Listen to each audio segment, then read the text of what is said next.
À la fin de notre dispensation, tous les membres de l'Église de Christ doivent subir les attaques très spéciales de l'adversaire, qui fait donner contre eux ses armées d'esprits séducteurs.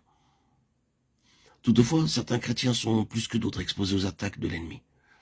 Ils ont donc plus particulièrement besoin d'être éclairés sur les menées de l'adversaire pour traverser victorieusement l'épreuve de la dernière heure et être jugés dignes d'échapper au jour de la grande tribulation qui vient sur la terre. Luc 21, 34-36. Apocalypse 3, 10.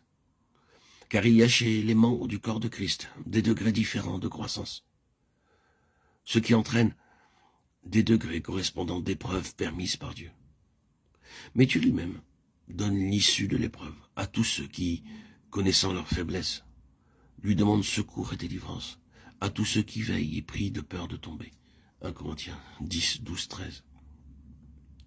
Dieu est le maître souverain de l'univers, et il limite lui-même l'action de Satan en ce qui concerne chacun de ses rachetés.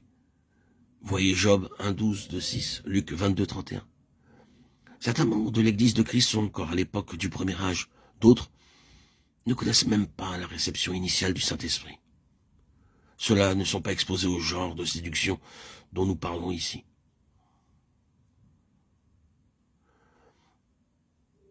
Ils sont parmi ces faibles qui ont encore besoin de lait.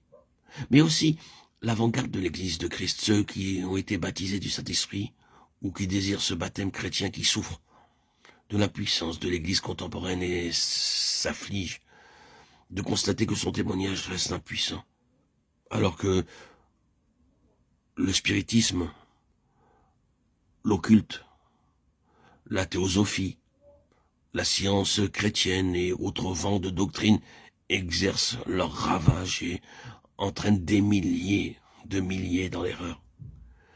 Ces chrétiens plus avancés se croient généralement à l'abri des séductions de l'ennemi. Ils ignorent les dangers qui les menacent dans le domaine spirituel où Satan les attend avec de nouvelles séductions qu'ils ne soupçonnent même pas. Séductions où beaucoup d'autres se sont laissés prendre avant eux et avec lesquelles Satan arrête la croissance spirituelle des enfants de Dieu et annihile leur témoignage et leur service. Ces séductions qui menacent l'avant-garde, ce sont les faux Christ, les faux prophètes, les grands signes, les prodiges et même le feu du ciel où tant de fidèles ont bronché et sont tombés à cause de leur ignorance et de la puissance de l'ennemi, ou bien parce que, avertis, ils refusaient d'y croire.